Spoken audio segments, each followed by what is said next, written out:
ओम नमो भगवते वासुदेवाय।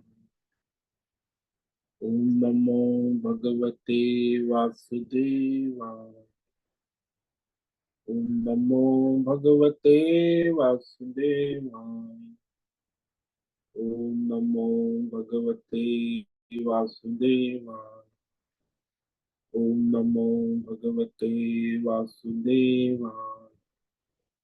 ओम नमो भगवते वासुदेवाय। ओम श्री परमात्मने नमो नमः। ओम गणपतये नमो नमः। ओम सरस्वत्यै नमो नमः। ओम नमो नमः। ओम सहनाववतु सहनौ भुनक्तु सह वीर्यं करवावहै तेजस्विनावधीतमस्तु मा विद्विषावहै। ओम शांति शांति शांति। सदाशिवसमारम्भां शंकराचार्यमध्यमाम् अस्मदाचार्यपर्यन्तां वन्दे गुरुपरम्पराम्। ओम पार्थाय प्रतिबोधितां भगवता नारायणेन स्वयं व्यासेन ग्रथितां पुराणमुनिना मध्ये महाभारत अद्वैतामृतवर्षिणीं भगवतीम् अष्टादशाध्यायिनीम् अम्ब त्वामनुसन्दधामि भगवती ते भवद्वेषिणी। वसुदेवसुतं देवं कंसचाणूरमर्दनं देवकी परमानन्दं कृष्णं वन्दे जगद्गुरुम्। नमस्ते परमं ब्रह्म सच्चिदानन्दरूपा निर्गुणाय नमस्तुभ्यं ओंकाराय नमो नमः। सर्वे दुर्गाणि तरन्तु सर्वे भद्राणि पश्यन्तु सर्वे सद्बुद्धिमाप्नोतु सर्वे सर्वत्र नन्दतु। ओम तत्सत्। ओम ओम ओम। आप सभी ऑनलाइन नेटवर्क पर उपस्थित भगवद गीता श्रवण साधकों को आज प्रातः का ऋषिकेश से अभिवादन अभिनंदन अभिवंदन। हरि ही ओम हरि ही ओम हरि ही ओम। हम सबको आज का यह दिव्य दिन तन मन धन जन देश काल विषय वस्तु परिस्थिति अवस्थाएं अध्यात्म भौतिक दैविक क्षेत्र व्यष्टि समष्टि सभी को अपने अपने पूर्व में अनंत जन्मों में किए हुए संचित पाप पुण्य धर्म अधर्म मिश्र कर्म के पके हुए फल स्वरूप में वर्तमान में आज सभी को अपने अपने प्रारब्ध अनुसार परमेश्वरीय अचिंत्य योग माया के माध्यम से प्रसाद स्वरूप में प्राप्त हुआ है। अतः आज का यह दिव्य दिन परमार्थ हेतु निष्काम सेवा यज्ञ देव यज्ञ ऋषि यज्ञ पितृ यज्ञ मानवता यज्ञ भूत प्राणी यज्ञ सात्विक दान शारीरिक वाचिक मानसिक तप निष्काम कर्म योग ध्यान योग भक्ति योग ज्ञान योग साधनाएं स्वाध्याय वेद शास्त्रों का अध्ययन अध्यापन उपासना आराधना के लिए समर्पित करे और करवावे। अत्यंत दुर्लभ मनुष्य जीवन की प्रत्येक क्षण परमार्थ हेतु सार्थक करे और करवावे। आज विक्रम संवत 2081 भाद्रपद शुक्ल पक्ष की तृतीया तिथि है जो दोपहर को 3 बजे तक, उसके बाद चतुर्थी लग जाती। आज है हस्त नक्षत्र जो अभी सुबह 9:24 तक है, उसके बाद चित्रा नक्षत्र लग जाता। और यहाँ ऋतु शरद ऋतु शुरू हो चुकी है और यहाँ ऋषिकेश का न्यूनतम तापमान 31 डिग्री 20 डिग्री और अधिकतम तापमान 31 डिग्री रहा। वायु की गति 5-10 किलोमीटर प्रति घंटा चल रही है। ईस्वी सन 2024 5 सितंबर 2024 सुबह के 7 बजने वाले हैं। Morning 7 AM। कलयुग का प्रथम चरण 5125वां वर्ष, 7वां वैवस्वत मनवंतर, श्वेत वराह कल्प, ब्रह्मा जी का 26वां दिन और 51वां वर्ष अभी चल रहा है। तो अनंत कोटि ब्रह्मा और ब्रह्मांडीय परमेश्वरी अचिंत्य योग माया में हमारा यह एक ब्रह्मांड, इस ब्रह्मांड में ये पृथ्वी लोक में समुद्र के ऊपर जम्बू द्वीप में विश्व का एकमात्र वैदिक राष्ट्र भारत में उत्तर हिमालय प्रांत में उत्तराखंड राज्य में टिहरी जिले में हिमालयन शिवालिक पर्वतमाला के अंतर्गत मणिकुट पर्वत के ऊपर नीलकंठ महादेव के सामने ऋषिकेश नगरी में मुनि की रेती प्रांत में शीशम जाड़ी में अवधूत बाड़ा आश्रम के सी ब्लॉक पहले माले से 5 नंबर कमरे से गंगा किनारे से हम स्वामी उत्तमानंद सरस्वती भगवद गीता के आचार्य शिष्य स्वामी चिन्मयानंद सरस्वती महाराज चिन्मय मिशन कैवलाद्वैत वेद व्यास भगवत शंकराचार्य की श्रृंगेरी संन्यास परंपरा से शिक्षित दीक्षित सनातन वैदिक भारतीय हिंदू धर्म अनुसार संपूर्ण भगवद गीता ज्ञान यज्ञ ऑनलाइन चैतन्यमय जीवन लाइव जूम एवं यूट्यूब पर प्रसारण के अंतर्गत व्याख्यान माला में अध्याय 7 ईश्वरीय ज्ञान विज्ञान योग श्लोक नंबर 17 और 18 संस्कृत एवं हिंदी में व्याख्यान करेंगे। दिव्य पवित्र सरल व्यावहारिक सटीक पूर्ण वर्ण अक्षर पद वाक्य पंक्ति श्लोक अध्यायों की संगति संधि अन्वय शब्दार्थ वाक्यार्थ भावार्थ रहस्यार्थ के यथार्थ तात्पर्य सहित वैदिक शास्त्र वेद व्यास साहित्य शंकर भाष्य एवं परंपरागत सन्यासी आचार्यों की टीका टिप्पणी सहित आज का यह भगवद गीता व्याख्यान करेंगे। कृपया आप सभी श्रद्धा भक्ति ध्यान से परिपूर्ण होकर के यह दिव्य श्रवण साधना करे, इसमें से कुछ ग्रहण करे, कुछ धारण करे, कुछ अपने जीवन में चरितार्थ करे और उसमें निरंतरता लाए।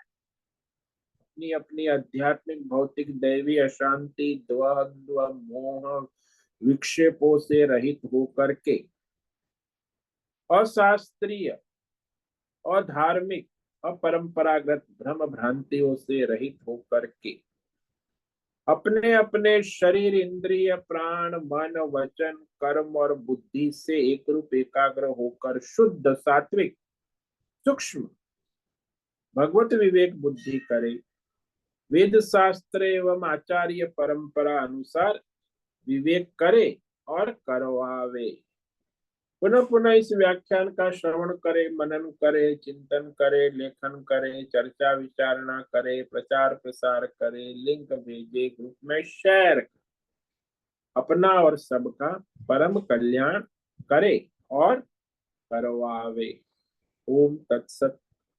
ओम ओम ओम।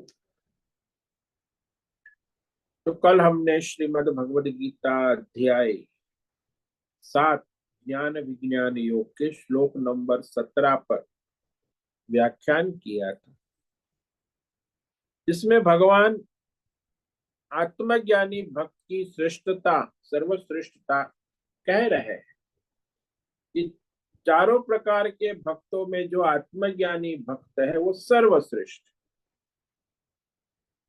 वो कैसे? तो भगवान ने कहा, तेषां ज्ञानी नित्य युक्तः एक भक्तिर्विशिष्यते प्रियो हि ज्ञानिनोत्यर्थम् अहम स च मम प्रियः।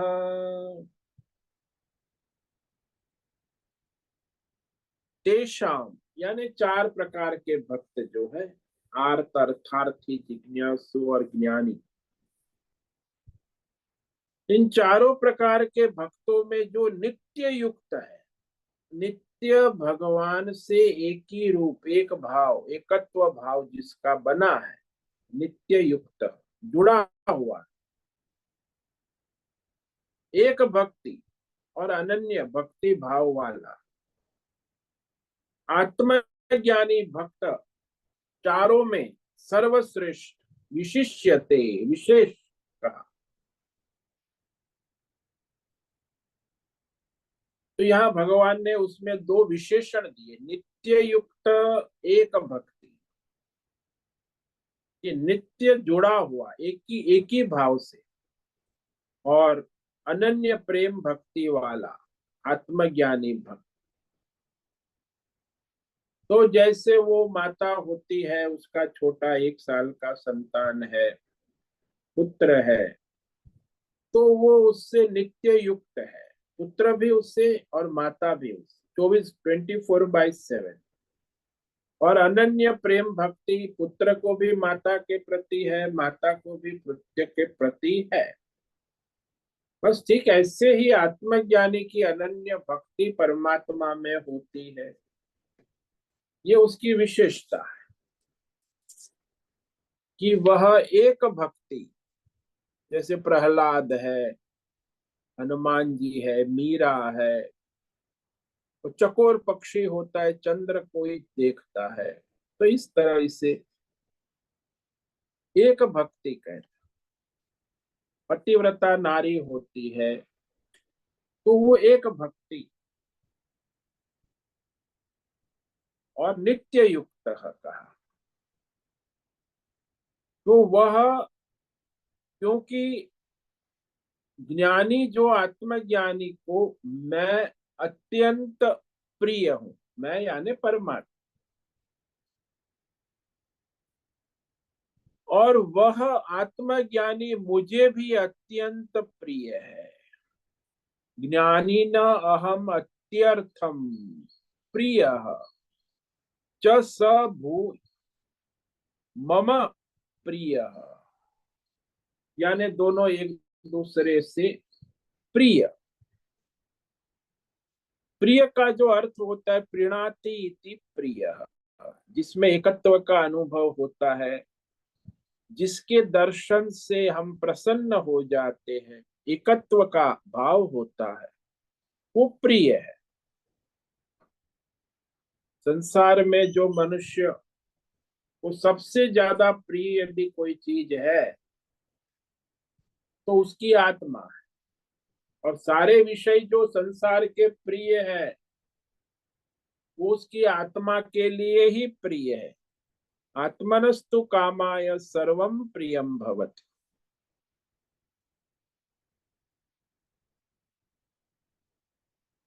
तो वह आत्मा ही के लिए मनुष्य को संसार के सारे विषय प्रिय हो, जिसको कहते हैं ना, आपको अपने लिए प्रिय, पति को पत्नी अपने लिए प्रिय, पत्नी को पुत्र अपने लिए प्रिय, पिता को पुत्र अपने लिए, पुत्र के लिए प्रिय नहीं, अपने आत्मा के लिए। तो संसार में जो भी प्रिय विषय है वो सब अपनी आत्मा के लिए ही प्रिय है। तो ये जो भगवान ने यहाँ कह दिया कि एक भक्ति नित्य युक्त है,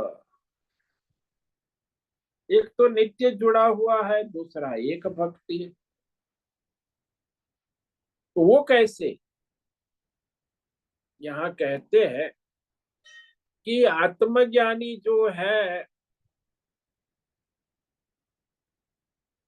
वह एकमात्र सगुण परमेश्वर की भक्ति करता है। जैसे मैंने कहा ना, भक्त प्रहलाद है, हनुमान जी है, मीरा है, ये सब दृष्टांत आपने सामने है कि सगुण परमेश्वर की अनन्य भक्ति करते हैं और नित्य समर्पित रहते हैं, नित्य युक्त रहते हैं।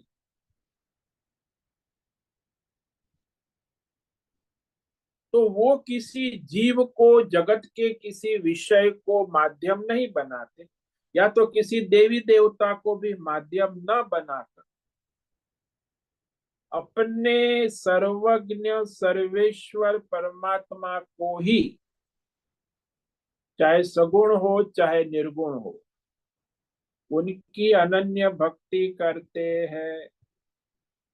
इसीलिए विशिष्यते कहा भगवान कि ये सारे सकाम भक्तों से वो निष्काम भक्त विशिष्यते, विशेष है, सर्वश्रेष्ठ है। संसार में भी जो सकाम मनुष्य है उससे अधिक निष्काम होता है, श्रेष्ठ होता है। तो वो निष्काम भक्त जो है वह जानता है कि परमात्मा के सगुण रूप के सिवा और कोई दूसरा इस संसार में भजनीय है ही नहीं। परमात्मा ही भक्ति के योग्य है, वो भी सगुण साकार या निर्गुण निराकार। तो निर्गुण निराकार परमेश्वर के सिवा कुछ जानने योग्य नहीं।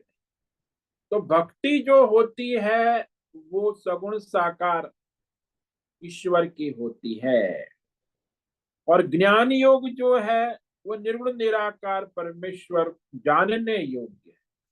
तो दोनों में फर्क है। निर्गुण निराकार परमेश्वर की भक्ति नहीं हो सकती, वो तो जानने का विषय है, ज्ञान योग। और सगुण साकार परमेश्वर की भक्ति होती है। तो जितने भी भक्त है वो सगुण साकार के भक्त हो, और ज्ञानी है वो निर्गुण निराकार के भक्त। तो दोनों में फर्क है। सगुण साकार का भक्त जो है वह ज्ञानी नहीं है, और जो ज्ञानी है निर्गुण निराकार परमेश्वर को जानने के योग्य है। और वास्तव में प्राप्तव्य योग्य तो ज्ञान ही है, आत्मज्ञान। निर्गुण निराकार परमेश्वर ही प्राप्तव्य है,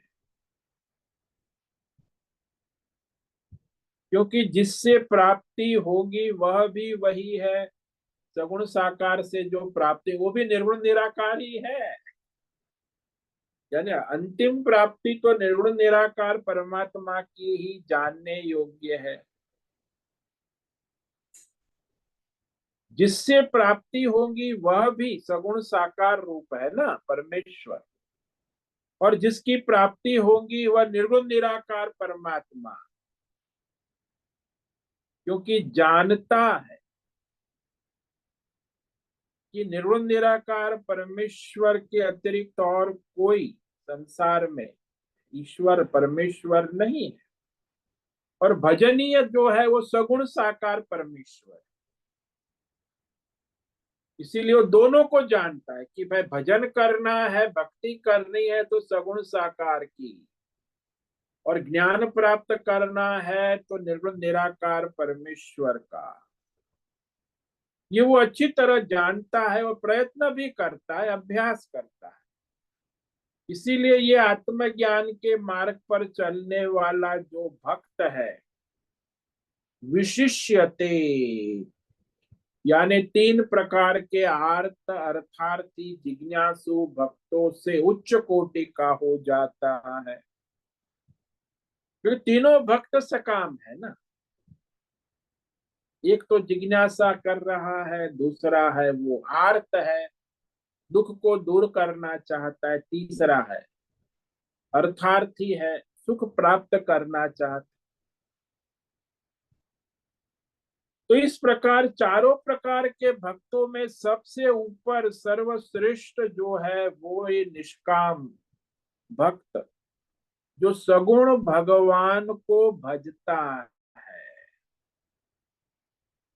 सगुण साकार रूप मतलब वो कोई जीव को नहीं भजता, कोई संसार में कोई देवी देवता को नहीं, केवल ईश्वर सगुण, जैसे राम है, कृष्ण है, शिव है, सगुण ईश्वर की आराधना करता है।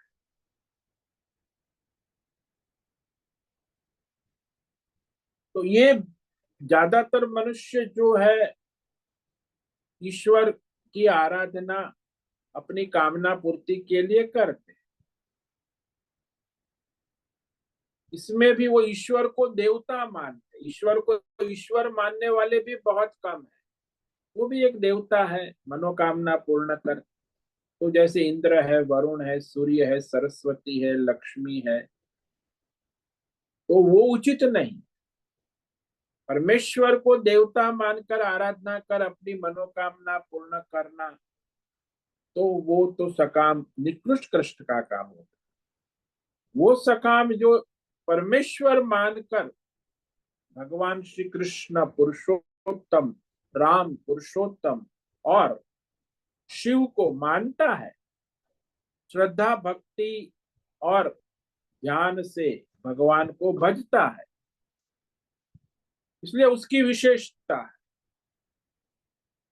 वो जो विशेषता है उसमें मुख्यतः ये है कि वो सगुण ईश्वर की शक्ति सत्ता को जान चुका। जैसे मीराबाई है, प्रहलाद है, कबीर है, तुलसी है, ये सब जो भक्त है, एक भक्ति, तो वो भगवान के साथ एक रूप हो गए हैं, एक रस है। यही भगवान स्वयं कह रहे हैं आगे, प्रियो ही ज्ञानी न अत्यर्थम अहम। क्योंकि ये जो आत्मज्ञानी है, जो सगुण भगवान को भजता है आत्मस्वरूप से, तो वह परमेश्वर को आत्मस्वरूप जानता है। इसलिए उसका परमात्मा से अनन्य प्रेम भक्ति है, जो अपने आत्मा रूप से जानता है ना, बिना किसी उपाधि, बिना किसी कारण, बिना किसी कामना के जानता है, तो उसका वह प्रेम निरपेक्ष है, भक्ति निरपेक्ष। जैसे ले लो दृष्टांत कि हमको रसमलाई क्यों अच्छी लगती है, रसमलाई, रसगुल्ला, मिठाई या कोई भी ले लो,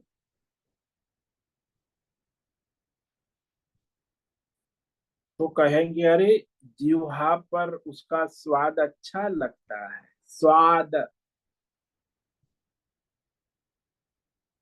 स्वाद अच्छा लगता है, इसलिए रसगुल्ला मुझे प्रिय है। अच्छे स्वाद के लिए मिठाई भिन्न भिन्न स्वाद होते, लेकिन वो स्वाद प्रिय है।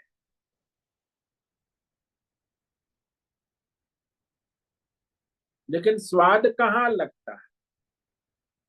मन में। यदि मन बिगड़ा हुआ है, मन अशांत है, मन विक्षिप्त है, तो फिर बढ़िया से बढ़िया रसमलाई है, रसगुल्ला है, खाना भी अच्छा नहीं लगता, बल्कि बुरा लगता है।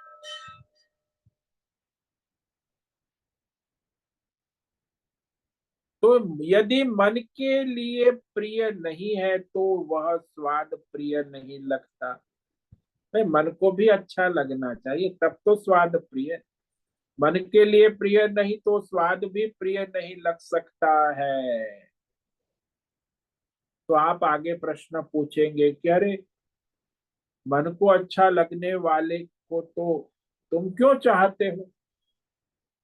जो मन को अच्छा लगता है वो मुझे पसंद है, प्रिय है। क्या जवाब दोगे? यही कि मैं अपने को मन मानता हूं, इसलिए मन को प्रिय लगने को ही मैं अपना प्रिय समझता हूं। जो मन को अच्छा लगता है वो मुझे प्रिय है। इसका अर्थ ये हुआ कि जिस विषय को मैं अपना आत्म स्वरूप समझता हूं, उसको प्रिय लगने पर ही मुझे वह विषय प्रिय होता है। जैसे किसी ने मेरे पुत्र को कुछ गिफ्ट उपहार दे दिया, तो मेरे पुत्र मुझे प्रिय है, इसीलिए वो जो व्यक्ति है वो भी मुझे प्रिय लगती है। क्यों? कि मेरे प्रिय को प्रिय हो दिया।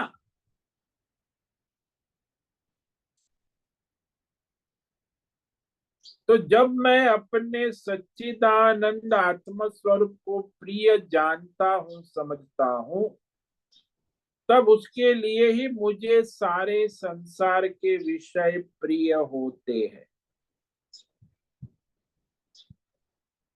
तो संसार में भले मनुष्य कहे कि मुझे पत्नी प्रिय है, बच्चा प्रिय है, पैसा प्रिय है, मेडल प्रिय है, लेकिन ये सारे प्रिय विषय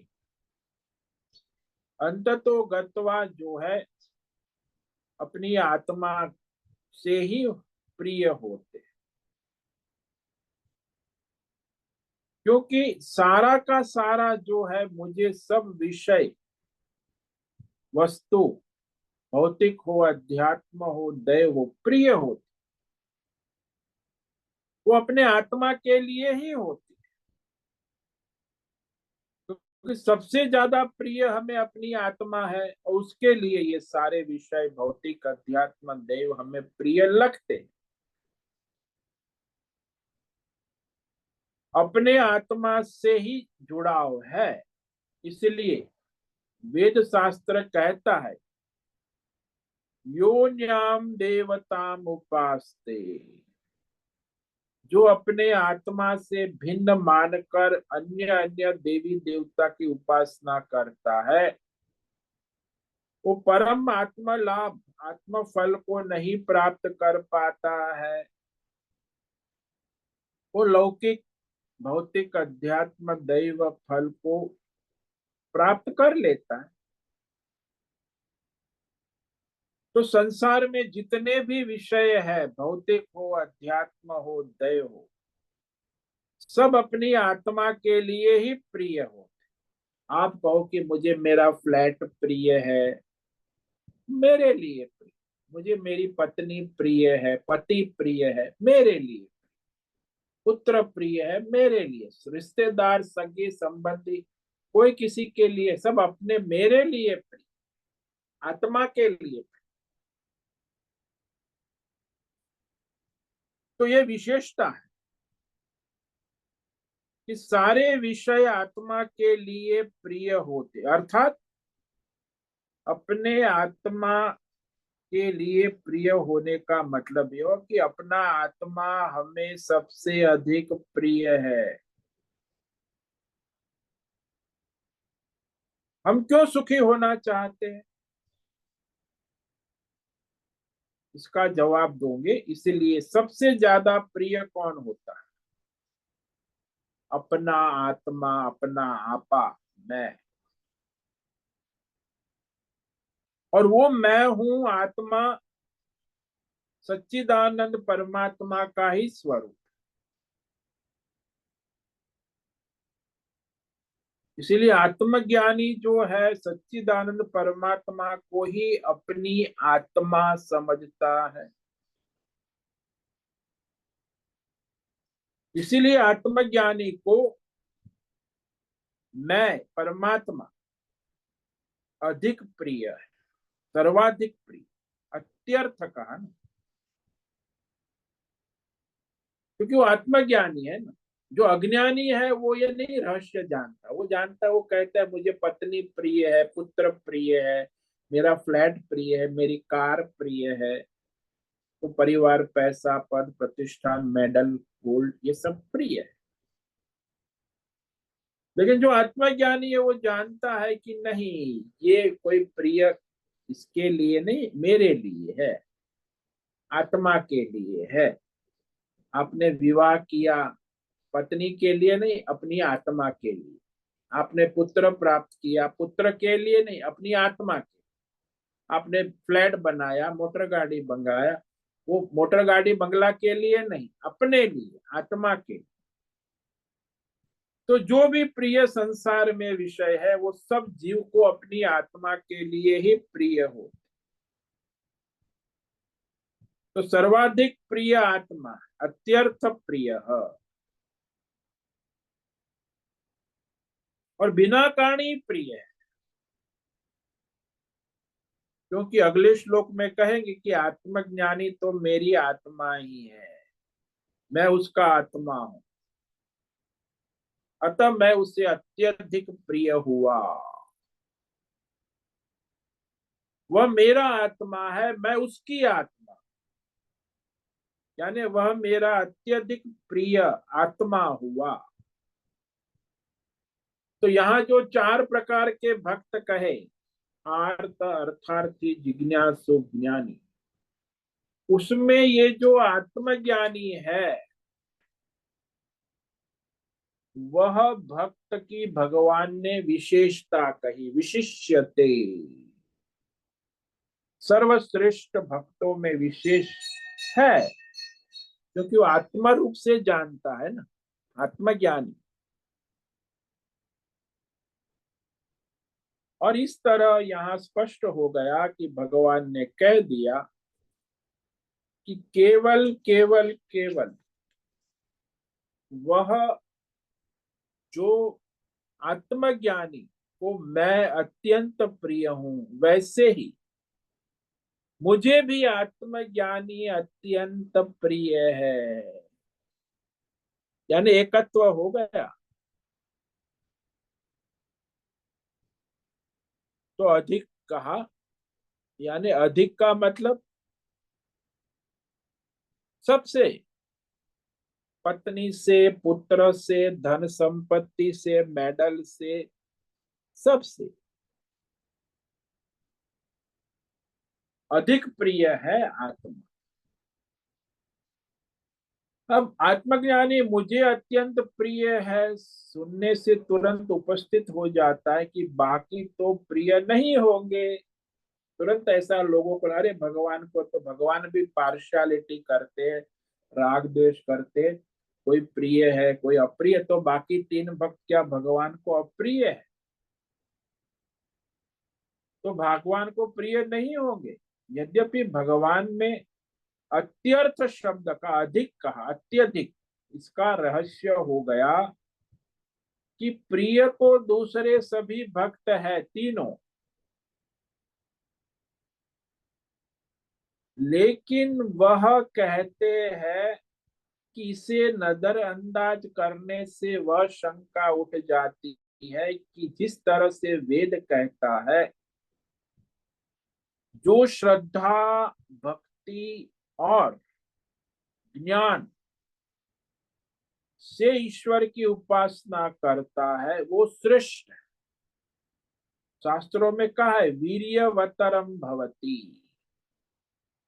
कोई भी कार्य ले लो, वैसे आप भक्ति की बात नहीं, संसार में कोई मनुष्य कोई भी कार्य करता है, यदि उसमें उस कार्य में श्रद्धा है, भक्ति है, ज्ञान है, तो सर्वश्रेष्ठ होगा। जैसे माता लोग पूर्णिमा को हलवा बनाती है सत्यनारायण का, तो बड़े श्रद्धा से, भक्ति से, ज्ञान से वो भगवान को समर्पित करती है हलवा बन, तो बड़ा श्रेष्ठ अच्छा लगता है। सब लोग कहते हैं माँ आपने पूर्णिमा के जैसा हलवा नहीं बना। नाश्ते में हलवा बनता है वो ठीक है, लेकिन पूर्णिमा को जो हलवा बनता है, विशिष्यते। क्यों विशिष्यते? क्योंकि उसमें श्रद्धा है, भक्ति है, ज्ञान है। वैसे तो रोज नाश्ते में हलवा खाते हैं, लेकिन वो पूर्णिमा जैसा स्वाद नहीं आता, रस नहीं आता। तो इसी तरह कोई भी कार्य संसार में ले लो, वो श्रेष्ठ तभी होता है, केवल कर्म से श्रेष्ठ नहीं, उसमें श्रद्धा, भक्ति और ज्ञान है तो कार्य श्रेष्ठ हो जाता है। ये शास्त्रों में स्पष्ट कहा है। हमारे आचार्य ने स्पष्ट किया कि इसे पता लगता है कि बिना श्रद्धा भक्ति ज्ञान से जो कर्म किया जाता है वो सामान्य फल देता है, जिसमें श्रद्धा नहीं है, भक्ति नहीं है, ज्ञान। जैसे कर्मचारी लोग काम करते हैं तो घर में वो रसोईया बढ़िया है, वो खाना पकाता है, लेकिन उसमें मजा नहीं आता। वो कहता है अरे माँ तू बनाती है ना, तो मजा आता है। क्यों? श्रद्धा भक्ति उसमें रसोई में कहाँ होगी? वो तो तनख्वाह के लिए आता है। तो हमेशा आप देखो वो कर्म तो है, खाना तो पकाया हुआ है, लेकिन वो तनख्वाह लेने आता है। उसे कोई श्रद्धा भक्ति ज्ञान नाम की कोई चीज नहीं है। तो कोई भी कर्म है जिसमें श्रद्धा भक्ति ज्ञान है वह विशेष हो जाता है, विशिष्ट विशेष फल वाला हो जाता है। बाकी जिसमें श्रद्धा भक्ति ज्ञान नहीं है तो वैसे कर्म जो है, कर्म तो होते हैं लेकिन सामान्य फल ही देते हैं। लोग कहते हैं कि मैं बहुत मेहनत करता हूँ, कुछ फलित नहीं होता। अरे भाई तुझमें श्रद्धा नहीं है, भक्ति नहीं है, जो कर रहा है उसका ज्ञान नहीं, तो गधे की तरह कर्म कर रहा है, तो फिर वो कर्म फल कैसे श्रेष्ठ देगा? हाँ, सामान्य फल देता है। तो श्रद्धा भक्ति ज्ञान के साथ करो तब विशेष फल किसी भी कर्म का। भक्ति की बात, यहाँ तो भगवान की भक्ति है तो विशेष फल मिलता है। जैसे पंडित जी पुजारी जी मंदिर में है, उसको 10,000 तनख्वाह है, वो रोबोट की तरह पूजा करता है, रोबोट, और उसको में कोई फर्क नहीं, कोई श्रद्धा नहीं, कोई भक्ति नहीं, बस वो मैकेनिकल घंटी बजाएगा, आरती करेगा, पूजा करेगा, बोलेगा मंत्र, रोज का यही उसका रोबोट आता है। तो आप देखो कि यहाँ कोई भी आश्रम में मैं जाता हूँ तो उसका टाइम है 5 बजे की आरती का, वो आएगा रोबोट की तरह करे। कोई श्रद्धा नहीं, कोई भक्ति नहीं, कोई ज्ञान नहीं। क्यों? महीना 10,000 तनख्वाह मिलती है, बस उसी पर उसका ध्यान है। तो ज्यादातर मनुष्य के कर्म जो है सामान्य कर्म होते, इसीलिए फल भी सामान्य होता है। जिसमें पूर्ण श्रद्धा है, भक्ति है, ज्ञान है, तो उसके साथ कोई भी कर्म करो तब वह अधिक विशेष फल वाला हो जाता है। इसलिए भगवान ने यहाँ कहा अत्यर्थम, कहकर बता दिया कि वह क्यों मुझे प्रिय है। वो भी मेरा भक्त है, लेकिन सकाम भक्त अधिक प्रिय नहीं है, क्योंकि सकाम भक्त को अपनी कामना से मतलब है, उसमें वो श्रद्धा भक्ति गौण है, ज्ञान भी नहीं है कि भगवान को समर्पित। उसे भगवान से अपनी कामना पूर्ण करनी है, भगवान से कोई मतलब नहीं। इसीलिए फर्क, आत्मज्ञानी है पूर्ण समर्पित, पूर्ण श्रद्धा है, पूर्ण भक्ति है, पूर्ण ज्ञान है।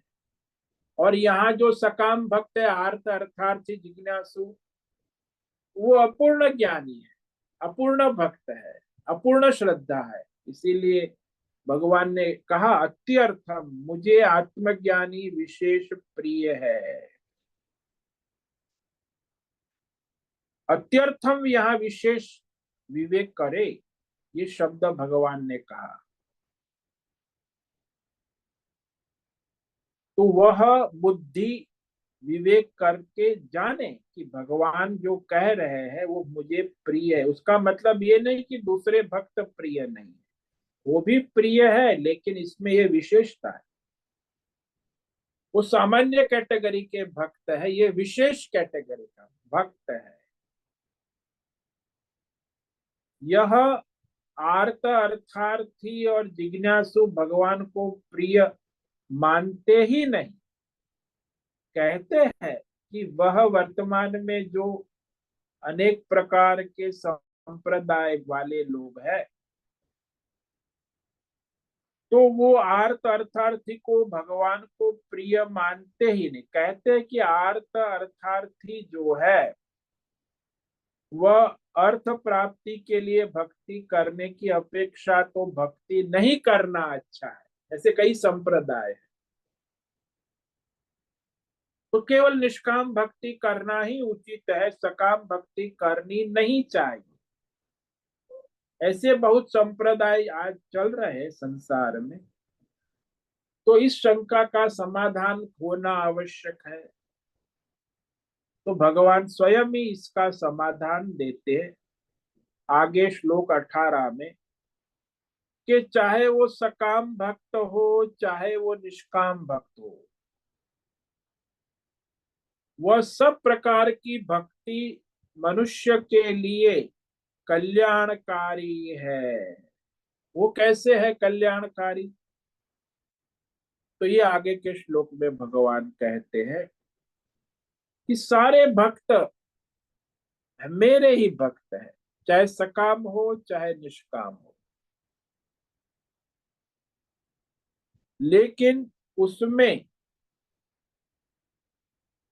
मुझे प्राप्त करने की योग्यता वाला निष्काम भक्त, वो तो अपनी कामना वाला है, तो उसकी कामना पूरी हो जाती। उदारा सर्व एवैते ज्ञानी त्वात्मैव मे मतम् आस्थित सहि युक्तात्मा मामेवानुत्तमां गतिम्। तो ये सारे चारों प्रकार के सकाम निष्काम आर्त अर्थार्थी जिज्ञासु ज्ञानी एते सभी सर्वे उदारा, भगवान ने कहा उदार है। उदार का मतलब है मन वचन कर्म से एक है। जैसा सोचते हैं वैसा बोलते हैं, जैसा बोलते हैं वैसा करते। संसार में भी उसी को उदार कहते हैं। मनुष्य उदार है। क्यों? जो सोचता है वो बोलता है और जो बोलता है वो करता है। ज्यादातर मनुष्य है, क्या सोचते हैं पता नहीं, क्या बोलते हैं पता नहीं, क्या करते हैं पता नहीं। बोलते हैं वैसा करने वाले भी बहुत दुर्लभ है। दुनिया में आज लोग बहुत बोलते हैं, लेकिन जैसा बोलते हैं वैसा करने वाले मनुष्य केवल 5% भी मिलना मुश्किल है। बोलते रहे, बकवास करते रहे, करना है करने की बात तो वहां फिसड़ी हो जाती। बोलने में तो आशा, सोचते भी है बहुत, थिंक बिग, बड़ा विचार कर, बोलते भी बड़ी बड़ी बात, लेकिन करने की बात तो संसार ऐसा ही है। उदार वो होता है, भक्त है ना, जो सोचता है वैसा बोलता है वैसा करता है। वदान्य वन मचस्य एकम मनस्य एकम कर्मस्य एकम उदार। मन वचन कर्म से एक रूप है, वो उदार, उसमें कोई विसंगति नहीं है। तो ये सर्वे उदारा, जो भी भगवान का भक्त है, सकाम है चाहे निष्काम है, सरल है, महान है, श्रेष्ठ है। संसार में भी वही श्रेष्ठ होता है, महान होता है, जो मन वचन कर्म से एक है। बाकी धूर्त, दुनिया में 90% धूर्त है, कुछ भी बोलते रहते, सोचते रहते, करते नहीं। तो भक्त है वो तो उदार है, और भक्त बहुत कम होते हैं, सकाम भक्त ज्यादा होते। निष्काम तो लाखों में कोई एक हो, लेकिन है सारे। इसीलिए कहा कि सारे उदार है, लेकिन ये जो आत्मज्ञानी निष्काम भक्त है वह तो साक्षात मेरा स्वरूप है। ज्ञानी में आत्मा, वो आत्मज्ञानी भक्त है ना, वो तो मेरा स्वरूप, मेरी आत्मा ही है। ऐसा मेरा मत है, भगवान अपना मत कह रहे हैं, यानी निश्चय। मत का मतलब होता है निश्चय। आजकल इतने मतावलंबी है, मतलब सबकी बुद्धि का निश्चय है। इस्लाम वालों का मत है, उनकी बुद्धि का निश्चय है। ईसाई वालों का मत है। आज पॉलिटिकल पार्टी है, ये भी हमारे देश में भाजपा है, कांग्रेस है, सबकी अपनी बुद्धि का निश्चय है। तो मत का मतलब है बुद्धि का निश्चय। इतने मत मताए के तुंडे तुंडे मतिर भेदम, ये सारी खोपड़ी अलग अलग बुद्धि मत, इसलिए इतने मत मतांतर अनादि काल से चलते आए, अभी भी है, आगे भी चलते रहे। तो ये जो मत का मतलब होता है बुद्धि का निश्चय। भगवान कहते मेरा निश्चय है कि जो आत्मज्ञानी है वो मेरा ही स्वरूप है। क्यों? क्योंकि वह आत्मज्ञानी भक्त युक्त आत्मा मन वचन कर्म से एक रूप होकर मुझ परमात्मा से जुड़ा हुआ है निरंतर, सदा सर्वदा सर्वत्र युक्त आत्मा। तो ऐसा आत्मज्ञानी भक्त अनुत्तमाम गतिम, यानी परम गति, सर्वश्रेष्ठ गति स्वरूप मुझ परमात्मा को ही प्राप्त होता है। मामेव आस्थित, यानी परमात्मा में स्थित हो जाता है। मामेव, तो इस प्रकार इस श्लोक में भगवान ने स्पष्ट कर दिया कि सारे मेरे भक्त हैं, भेदभाव नहीं है, लेकिन विशेषता ये है कि वो आत्मज्ञानी भगवतमय हो चुका है, परोक्ष ज्ञानी है। इस पर हम विशेष विचार कल करेंगे। उदारा सर्व, चारों प्रकार के, लेकिन आत्मज्ञानी मेरा स्वरूप मेरी आत्मा है। क्यों? कि उसकी बुद्धि भगवतमय हो चुकी है, और ये सकाम कर्म करने वाले अभी उसकी बुद्धि भगवतमय नहीं हुई, इसलिए सर्वोत्तम गंतव्य रूप से परमात्मा को पाने को प्रवृत्त हुआ है। निष्काम भक्त है ना। तो आज ये हमने श्लोक पर विचार किया। तो उसमें जो है सबसे पहले ये भगवान ने कहा 17वें श्लोक में, तेषां ज्ञानी नित्य युक्तः एक भक्तिर्विशिष्यते प्रियो हि ज्ञानिनोत्यर्थम अहम स च मम प्रियः। तेषां, ये चार प्रकार के भक्तों में नित्य युक्त, जो चौथा है, आत्मज्ञानी भक्त नित्य भगवान से एक रूप जुड़ा हुआ है। एक भक्ति, अनन्य भक्ति, जैसे मीरा है, हनुमान जी है, प्रहलाद है, एक भक्ति। तो ऐसे आत्मज्ञानी भक्त विशिष्यते, भगवान ने कहा विशेष है, यानी ये तीन प्रकार के भक्तों से बढ़कर श्रेष्ठ। क्यों श्रेष्ठ है? क्योंकि मुझको तत्व से जानने वाले हैं, ज्ञानी न अहम अत्यर्थम। क्योंकि वो आत्मज्ञानी भक्त है, उसको मैं अत्यंत प्रिय हूं, उसकी श्रद्धा भक्ति ज्ञान दृढ़ है। और जो आत्मज्ञानी भक्त मुझे भी अत्यंत प्रिय है, भगवान को भी अधिक। माता पिता को आप देखते हो कि माता पिता के तीन चार संतानें हैं, तो भाई सब प्रिय है, लेकिन जो पुत्र ज्यादा धर्मात्मा है, महात्मा है, वो माता पिता को अधिक प्रिय होता है। ये धर्मात्मा है, महात्मा है, बाकी सब है, लेकिन इसके जैसा नहीं। माता पिता के पांच छह बद संतान होती है, तो ऐसा भगवान को सब प्रिय, जैसे माता पिता को अपनी कोई संतान अप्रिय नहीं होती, लेकिन उसमें जो विशेष भक्त है, धर्मात्मा है, परमार्थी है, वो माता पिता को अधिक प्रिय होता है। ऐसे ही भगवान कह रहे हैं कि सब मेरे भक्त है, लेकिन जो भक्त मुझे समर्पित है वो मुझे अधिक प्रिय है। और फिर वो सारे उदार है, भगवान कहते हैं आगे, मेरे ही भक्त है, लेकिन ज्ञानी जो है वो तो मेरा स्वरूप ही है। उदारास ईश्वर, तो हम कल विचार करेंगे इस श्लोक पर, श्लोक नंबर 18। ओम नमो नारायणाय। ओम नमो नारायणाय।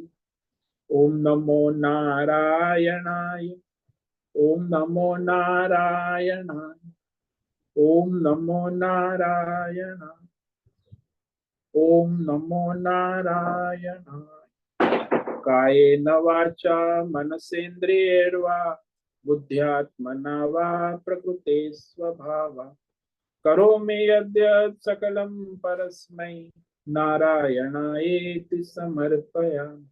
ओम सर्वे भवन्तु सुखिनः, सर्वे सन्तु निरामयाः, सर्वे भद्राणि पश्यन्तु, मा कश्चित् दुःखमाप्नुयात्।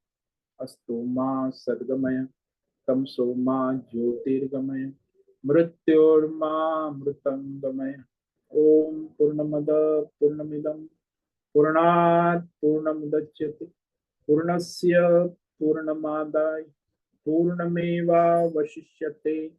ओम शांति शांति शांति। शंकरं शंकराचार्यं केशवं बादरायणं सूत्रभाष्य कृतौ वन्दे भगवन्तौ पुनः। ईश्वरो गुरुरात्मेति मूर्तिभेदविभाग व्योमवद्व्याप्तदेहाय दक्षिणामूर्तये नमो नमः। ओम गं गुरुभ्यो नमो नमः। ओम तत्सत् ब्रह्मार्पणमस्तु। ओम ओम ओम।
अभी प्रश्नोत्तरी का समय है, कोई साधक प्रश्न पूछ सकते हैं।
ठीक है, आज उपस्थित है प्रकाशानंद दोषा, होस्ट है नैना पुरोहित, अजय रत्न पारखी, अमरेंद्र, अनंत दत्तात्रेय कुलकर्णी, अनुराधा जेठे, आरती जादव, आशा कोटक, भद्रेश पड़िया, जीवी कुमार, गीता मेनन, नीला जोशी, जयंती पांडा, लीलावती बेड़ेकर, मीरा उच्चिल, मीनाक्षी काले, मोहन, पंकज भट्ट, पृथ्वीराज मालव, राजेश मोरकर, रूपेश पाटिल, संजीवनी, श्रीरंग रानडे, सुचिता पाटिल, सुनील ठाकुर, तुषार चौधरी, उषा मेनन, विशाल बेड़ेकर और अंजलि जोशी। यहाँ इतने उपस्थित साधक है आज। बाकी यूट्यूब पर भी 20-25 लोग लाइव देखते हैं। तो आप सभी को आज का प्रभातम, आज का दिन मंगलमय हो आप सभी को और सबको। ओम नमो नारायण। ओम नमो नारायण स्वामी जी। ओम नमो नारायण ओम स्वामी नारायण सबको ओम नमो नारायण। ओम नमो नारायण स्वामी जी। ओम नमो नारायण।